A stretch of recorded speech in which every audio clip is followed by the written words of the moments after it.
حکومت سے جو سوال ہونا بنتے تھے وہ میں نے کل پوچھے بھی، لیکن اب میرا یہ سوال ہے کہ 500 بلڈنگز ہیں سعید غنی صاحب جو کہ اس ٹائم پر مخدوش ہیں، کچھ رینچو لائنز کے اندر ہیں، کچھ لیاری میں ہیں، کچھ مختلف علاقوں میں ہیں، ان کا اب کیا کیا جائے گا؟ because we can't wait کہ اب لوگ باہر آئیں یا پھر عمارت گرے. ایگزیکٹلی جو نمبر ہے وہ 588 ہے جو اس وقت ڈینجرس بلڈنگز ڈکلیئر ہو گئی ہیں کراچی میں، اور اس میں سے 456 ڈسٹرکٹ ساؤتھ میں، کراچی کے 7 ڈسٹرکٹس ہیں، اس میں سے ڈسٹرکٹ ساؤتھ میں 456 ہیں. اور یہ نمبر زیادہ ہونے کی بنیادی وجہ یہ ہے کہ یہ وہ علاقہ ہے جو کراچی کا قدیم علاقہ ہے، پرانا علاقہ ہے، اور یہاں جو لاتعداد بڑی عمارتیں ہیں وہ بہت پرانی ہیں، شاید برٹش ایرا کے وقت کی بھی ہے اس کے اندر. وقت کے ساتھ ساتھ یہ ایک سروے ہوتا رہتا ہے، شکایت آتی ہے یا کہیں سے معلومات آتی ہیں تو ایس بی سی اے جا کے ان کی سروے کرتا ہے بلڈنگز کا، پھر اس کے بعد وہ اپنی رپورٹ بنا کے ڈکلیئر کر دیتے ہیں. ایسے جو 588 ہیں اس میں بھی ڈفرینٹ کیٹیگریز ہیں، یہ ڈینجرس ہے ساری، بٹ اس میں ڈفرینٹ کیٹیگریز ہیں، اور کچھ ایسی ہیں جو انتہائی خستہ ہیں، جو ناقابل رہائش ہیں،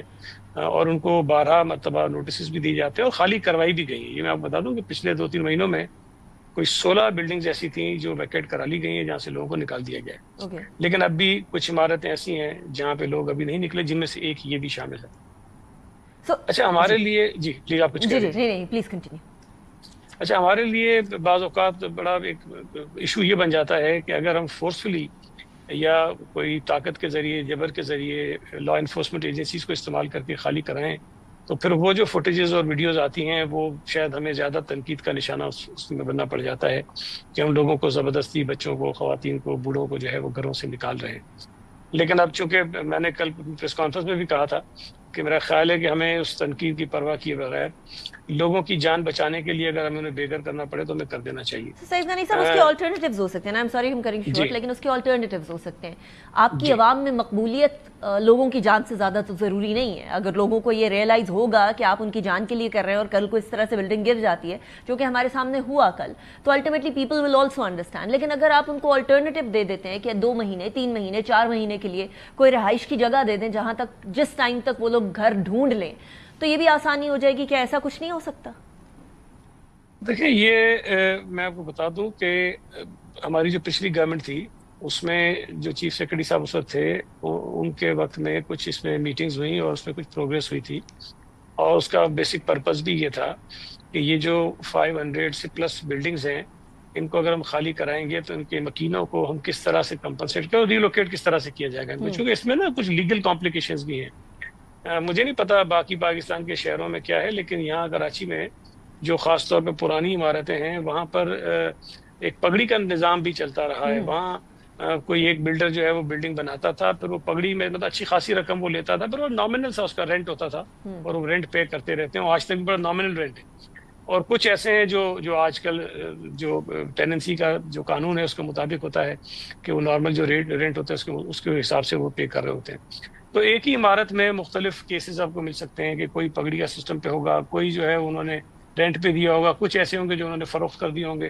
تو وہ ایک ہی پلاٹ ہوتا ہے، اس کا کوئی ایک اونر نہیں ہوتا، اس پہ 20 25 30 جو ہیں وہ فیملیز رہ رہی ہوتی ہیں، مختلف ان کے کیسز ہوتے ہیں. تو ان تمام چیزوں کو دیکھنے کے لیے اور سارٹ آؤٹ کرنے کے لیے اس پہ ہم نے کام شروع کیا تھا. لیکن ابھی چیف منسٹر صاحب نے ہوپ فلی یہ عاشور کے فوری بعد ہو سکتا ہے کہ منڈے ٹیوزڈے میں میٹنگ کریں گے، اور بھی کمپریہنسو میٹنگ کریں گے. اس پہ کام ہم نے پہلے سے شروع کیا ہوا ہے کہ کیا کیا متبادل ان کو دیے جا سکتے ہیں. ایک تو یہ ہے کہ ہم ان کو الٹرنیٹ کوئی پلاٹ دے دیں، کچھ ان کو فائنینشیل سپورٹ دے دیں تاکہ اپنا گھر یا خود وہ بنا لیں. کچھ یہ ہے کہ ہم ان کو فور ٹائم بینگ کوئی رینٹ پہ کہیں ان کا ارینجمنٹ کر دیں، اور اس کے بعد مین وائل جو پلاٹ ہے اس کو ڈیمولش کریں اور دوبارہ سے کنسٹرکشن شروع کرا کے وہ گھر ان کے حوالے کر دیں. تو مختلف ماڈلز ہیں، اس میں شاید کوئی لیگل ایشوز ہوں گی، اس کو بھی ہم دور کرنے کی کوشش کریں گے. لیکن ہماری انشاءاللہ تعالیٰ جب یہ 2-4 دن کے بعد سامنے آئیں گے ساری جو تفصیلات کے ساتھ، تو اس میں یہ مکمل سولوشن کے ساتھ آئیں گے. رائٹ. اچھا سعید غنی صاحب، ایک سب سے بڑا مسئلہ جو بار بار آ رہا تھا وہ گورنمنٹ کہہ رہی تھی دیکھیں جی ایس پی سی اے نے بار بار ان کو نوٹس بھیجا ہے، 3 سے 4 کا نمبر آ رہا تھا کہ 3 نوٹسز بھیجے ہیں، 4 نوٹسز بھیجے ہیں. اب نوٹس بھیج دیا ہے, نوٹس بھیج کر بیٹھنا تو نہیں ہوتا نا سعید غنی صاحب, اس کے بعد امپلیمنٹیشن کام ہوتا ہے. تو اگر نوٹس بھیجے, 1 بھیجا, 2 بھیجے, 3 بھیجے, مطلب اس کا مطلب ہے کہ وہ بلڈنگ بہت ہی مخدوش تھی, بہت ہی دراڑیں پڑی ہوں گی اس کے اندر, تو اس ٹائم پر امپلیمنٹیشن آف دیٹ نوٹس کیوں نہیں ہو سکا, سیل کیوں نہیں کرایا گیا؟ میں اچھا آپ نے پوچھ لیا. دیکھیں ٹو بی ویری ایگزیکٹ جو ہے نا 4 نوٹسز دیے گئے تھے. 2022 میں ایک سروے ہوا, اس میں یہ بلڈنگ جو ہے وہ ڈکلیئر ہوئی کہ یہ بہت خراب ہے, خستہ ہے اور یہ خالی کر دینی چاہیے. 4 نوٹسز دیے گئے. ایک نوٹس جو ہے وہ کے الیکٹرک کو, KWSC کو دیا گیا تاکہ ان کے جو پانی کے اور بجلی کے کنیکشنز ہیں وہ منقطع ہو جائیں تاکہ لوگ وہاں نکل جائیں وہاں سے. یہ عمارت جب گری ہے نا, اس سے چند روز قبل بھی وہاں پہ عملہ گیا تھا یہ خالی کروانے کے لیے, لیکن وہاں کافی جو ہے ریزسٹنس ہوئی, اور ظاہر ہے کہ وہ ریزسٹنس کے بعد وہ لوگ واپس آ گئے. اور 20 جون کو بھی ڈپٹی کمشنر نے ایک میٹنگ کی ہے جس میں جو اس طرح کی بلڈنگز تھیں اس کے حوالے سے کچھ فیصلے ہوئے, اور پھر 2 مئی اس سے پچھلے مہینے میں بھی ایک میٹنگ انہوں نے کی تھی. تو ایسا نہیں تھا کہ ہم صرف نوٹس دے کے چپ کر کے بیٹھ گئے تھے, کوششیں ہوتی رہیں, اور چند دن پہلے تک بھی یہ کوشش ہوئی کہ جی عمارت خالی ہو جائے. پہلے تو یہ انکاری تھے کہ لوگ کہہ رہے تھے کہ نوٹس نہیں دیے گئے, لیکن کل میں نے خود ایک ٹی وی چینل پہ دیکھا کہ ایک انجرڈ جو ہاسپٹل میں ہے اس نے یہ کہا کہ ہاں 2 نوٹسز جو ہیں ہمیں پہلے موصول ہوئے تھے جس میں کہا گیا تھا کہ خالی کرائیں. اب بات سے میں آپ کی اتفاق کرتا ہوں, لیکن پھر پہلے میں نے بات دہرائی آپ سے کہ ہم نوٹس دے دیتے ہیں, اس کے بعد ایک راستہ یہ رہ جاتا ہے کہ ہم forcibly through police, through rangers یا تھرو کوئی اور ہمارے جو ادارے ہیں ان کو ہم وہاں سے نکالیں اور یہ گھر سے خالی کرا لیں. لیکن چونکہ وہ ایک ریزسٹنس کا پہلو آتا ہے کہ انسانی ایک المیہ کی صورت پیدا ہو جاتی ہے, غریب لوگ ہوتے ہیں, چھوٹے گھروں میں رہ رہے ہوتے ہیں, فیملیز بڑی ہوتی ہیں, تو ہمارے لیے بھی یہ بہت مشکل ہوتا ہے کہ اس طرح سے یہ اقدام کریں. لیکن چونکہ اب ہم ایک پلان, اب تو اس سے بھی بڑا المیہ ہو گیا نا, اتنے سارے لوگ ابھی بھی ملبے تلے دبے ہوئے ہیں اور ان کو نکالنا بڑا مشکل ہو جاتا ہے. تو آئی تھنک دیٹ المیہ ول بی اسمالر دین دس المیہ جو کہ اس ٹائم پر ہم فیس کریں. دیکھیں یہی بات نیکا میں نے کل بھی کہی کہ لوگ اپنا گھر نہیں چھوڑنا چاہتے, اس کو بچانا چاہتے ہیں, اس میں رہنا چاہتے ہیں, لیکن اینڈ آف دا ڈے کیا ہوتا ہے کہ ان کا گھر بھی گر جاتا ہے, ان کی جان بھی چلی جاتی ہے. تو یہ تھوڑا سا ہم کوشش کر رہے ہیں کہ میڈیا کے ذریعے بھی, وہاں جو لوکل انفلوئنشل لوگ ہیں ان کے ذریعے بھی یہ بات لوگوں کو سمجھائیں کہ اگر آپ کی جان بچتی ہے, آپ کا گھر جاتا ہے, تو یہ سودا مہنگا نہیں ہے. بجائے اس کے کیا ایک وقت آئے کہ آپ کا گھر بھی چلا جائے, آپ کی جان بھی چلی جائے. سو ابھی آپ جو 588 ٹو بی پریسائز نمبر دے رہے ہیں سعید غنی صاحب, یہ ساری بلڈنگز ایسی ہیں جن کو گرانا ہوگا, جن کو منہدم کرنا ہوگا, یا یہ کچھ فکس ہو سکتی ہیں, کوئی کیٹیگریز جو آپ کہہ رہے تھے؟ جی دیکھیں اس میں جو عمارت کل گری ہے اس طرح کی تو ساری نہیں ہوگی ڈیفینیٹلی, لیکن ہم ان کو دیکھیں گے کہ اگر کوئی عمارت ایسی ہو جس میں ہم اگر بہت ہیوی اس پہ ریپیئر بھی کرا لیں, لیکن اس کے بعد پتہ چلے 5 سال کے بعد 10 سال کے بعد پھر اس کو گرانا پڑے, تو میں تو یہ مشورہ دوں گا جو بھی اجلاس ہوگا, جس بھی میٹنگ میں بیٹھوں گا, کہ ہمیں ونس فار آل اس ایشو کو سارٹ آؤٹ کر دینا چاہیے. اور اگر کوئی ایسی عمارت ہے جس میں آج ہم اس کو تھوڑا ریپیئر کر کے رہنے کے قابل بنا سکتے ہیں, لیکن 5 سال کے بعد 10 سال کے بعد پھر اس کی وہی صورتحال ہو, تو ایک مرتبہ ان تمام عمارتوں کو ہمیں گرا دینا چاہیے اور لوگوں کو وہاں سے نکال لینا چاہیے. اچھا, ایک اور مسئلہ بھی ہے سعید غنی صاحب, وہ یہ کہ اگر چلیے بلڈنگ بن رہی ہوتی ہے کسی پلاٹ کے اوپر, وہ 60 گز کا پلاٹ ہوگا, اس کے اوپر 6 منزلہ بلڈنگ بن جائے گی اور اتنی لمبی ہوگی کہ ارتھ کویک ریزسٹنس نام کی تو کوئی چیز ہی نہیں ہوگی اس کے اندر, ایک ہی جھٹکے کی دیر ہوگی اور وہ گر جائے گی یا مخدوش ہو جائے گی ان اٹ سیلف. تو جو بلڈنگ کنٹرول ہے ان اٹ سیلف, کہ جو پراپر نقشہ ہے وہ پاس کروایا جائے, اور نقشے کے حساب سے بھی اس بلڈنگ کے بارے میں بھی سنا جا رہا تھا کہ کوئی ایکسٹرا اس کے اوپر مالا بنایا گیا تھا, کوئی ایکسٹرا اس کے اوپر سٹوری بنائی گئی تھی جس کی وجہ سے یہ اور پرابلم ہو گئی. Where is the implementation Saeed Ghani صاحب؟ سندھ بلڈنگ کنٹرول اتھارٹی اگر نقشہ پاس کرتی ہے تو اس کی امپلیمنٹیشن دیکھیں 2-3 مختلف سینیریوز ہوتے ہیں. ایک تو وہ ہوتے ہیں کہ جو اپروولز لیتے ہیں اس بی سی اے سے, اور اس کے بعد اپروول لیتے ہیں 2-3 فلورز کا, اس کے اوپر ایکسٹرا 2-3 فلور ڈال دیتے ہیں.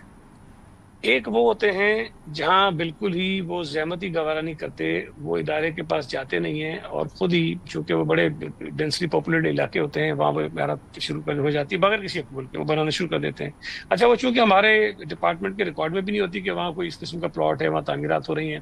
وہ تو سمبھو اگر کوئی جو وہاں آفیسر ڈپیوٹ ہوتے ہیں ان کی بنیادی ذمہ داری بھی ہوتی ہے کہ اس پہ نظر رکھیں, تو اگر وہ دیکھ لیتے ہیں, رپورٹ آ جاتی ہے, شکایت آ جاتی ہے, تو اس کے خلاف کوئی کارروائی کر بھی لیتے ہیں. لیکن میں یہ بات تسلیم کر لیتا ہوں کہ ہمارے ادارے کے بہت سارے لوگ بھی ایسے ہیں جو ان غیر قانونی تعمیرات کے عمل میں شامل ہوتے ہیں، وہ اس کا حصہ ہوتے ہیں، اور جس کی وجہ سے کراچی میں یہ بہت بڑا ایک مسئلہ ہے۔ اچھا، میں تو چونکہ کھل کے اس بات کو تسلیم بھی کرتا ہوں کہ ہمارے لوگ بھی اس میں شامل ہوتے ہیں۔ پھر میں نے اسمبلی کے فلور پہ بھی یہ کہا کہ اس وقت جو ہمارا قانون ہے، اس قانون میں ہم غیر قانونی طور پر عمارتیں بنانے والے جو سو کالڈ بلڈرز ہوتے ہیں، ان کے خلاف ہم کوئی سخت کارروائی نہیں کر سکتے ہیں۔ ہم اس وقت قانون میں ترمیم کرنے جا رہے ہیں، جس میں ہم کنسلٹیشن کر رہے ہیں تمام اسٹیک ہولڈر سے۔ اس میں مقصد ہمارا یہ ہے، خواہش ہماری یہ ہے کہ ہم یہ قوانین میں اس قسم کی سختی ڈالیں کہ جو غیر قانونی تعمیرات میں شامل ہو، جو بلڈر ہوتا ہے، جو تعمیر کرتا ہے، اس کے خلاف کوئی کرمنل پروسیڈنگز ہو سکیں، وہ جیل جا سکے، اس کو سخت سزائیں ہو سکیں۔ اس کے بعد ہم نے جو ریل اسٹیٹ کے یہاں نمائندے ہیں، ان کے ساتھ بھی کچھ اجلاس کیے ہیں، ان کے ساتھ بھی بات کر رہے ہیں کہ جو غیر قانونی طور پر تعمیر ہونے والی عمارتیں ہوں گی، اس میں ریل اسٹیٹ کے جو لوگ ہیں وہ کسی قسم کی بھی جو ہے وہ ڈیل نہیں کروائیں گے، چونکہ یہ شامل ہوتے ہیں خرید و فروخت کے اندر، تو ان کو ہم روکیں گے، اور اگر نہیں یہ غیر قانونی اس میں شامل ہوگا تو قانون کی زد میں وہ بھی آئے گا۔ اور میری ذاتی رائے یہ، مجھے نہیں پتا کہ میں باقی لوگوں کو قائل کر سکوں گا یا نہیں، کہ جو خریدار ہوتے ہیں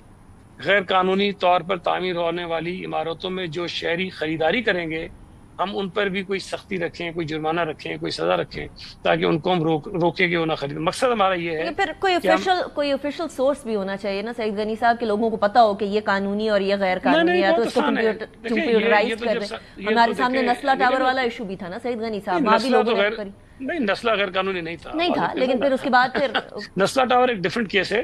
لیکن جو عمارتیں قانونی طور پر تعمیر ہوتی ہیں، جس میں سندھ بلڈنگ کنٹرول اتھارٹی کی اپروولز ہوتی ہیں، وہ ہم نے پہلے بھی کہا، اور یہ ہوتا بھی ہے کہ وہ نمایاں طور پر لگائی جائیں۔ اگر کوئی عمارت بنائی ہے اس کے اوپر وہ آویزاں ہو کہ جی اتنے فلورز کی اپروول ہے، اتنے سائز کا پلاٹ ہے، یہ ساری چیزیں ہیں، اور اس میں شہری اس کو پڑھیں، دیکھیں، اس کو کریں۔ ہم نے تو اب یہ اپنی ایپ بھی انٹروڈیوس کروا دی ہے، اور بھی طریقے ہم نکال رہے ہیں، تاکہ شہری آسانی کے ساتھ کسی بھی پلاٹ پہ جا کے چیک کر سکتے ہیں کہ اگر یہاں پہ عمارت بن رہی ہے تو اس کی اپروولز ہیں کہ نہیں ہے۔ اگر نہیں ہے تو پھر اس میں ان کو روکنا چاہیے۔ کوشش ہماری یہ ہے کہ ہم اس کی جو مارکیٹ میں ڈیمانڈ ہے، یا جو اس کی